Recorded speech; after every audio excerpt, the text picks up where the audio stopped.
ప్రజలు 11 మందిని గెలిపించారు. 11 గంటలకు వచ్చారు. 11 గంటల 11 నిమిషాలకు వెళ్ళిపోయారు. అంటే కరెక్ట్ గా 11 నిమిషాలు ఉన్నారు. 151 నుంచి 11 సభ్యులకి 151 సీట్లు ఏమైంది? 151 సీట్లు ఏమైంది? 11 అయ్యాయి. సరే, 11 అని చెప్తున్నారు కదా సార్. ఈ 11కు ఉన్నటువంటి జనబలం గురించి నేను ఈరోజు చెప్తాను సార్. మన ఆంధ్ర రాష్ట్రంలో అసెంబ్లీకి సంబంధించినటువంటి 2024లో మనకున్నటువంటి ఓట్ బ్యాంకింగ్ ఎంత ఉంది? మొత్తం రాష్ట్రానికే 3,38,00,000 ఉంది.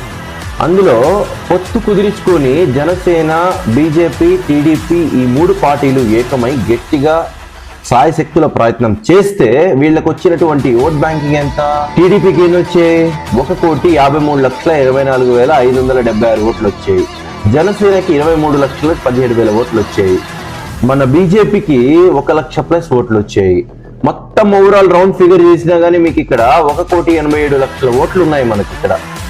అదే ఒక సింగిల్ హ్యాండెడ్ గా పోటీ చేసినటువంటి వైఎస్ఆర్సీపీ పార్టీకి 1,33,00,000+ ఓట్స్ ఉన్నాయి సార్. సరే, 11 సీట్లు వచ్చినటువంటి వైఎస్ఆర్సీపీ అధినేత జగన్మోహన్ రెడ్డి గారు బయటకు వచ్చి ప్రెస్ మీట్ పెట్టినా, లేదంటే జగన్మోహన్ రెడ్డి గారు ఎవరినైనా పరామర్శించడానికి వెళ్ళినా, మీ 3 పార్టీలు పొత్తు కుదిరించుకొని 11 గంటలు డిస్కషన్ పెడతారు కదా, దాని గురించి మాట్లాడండి సార్.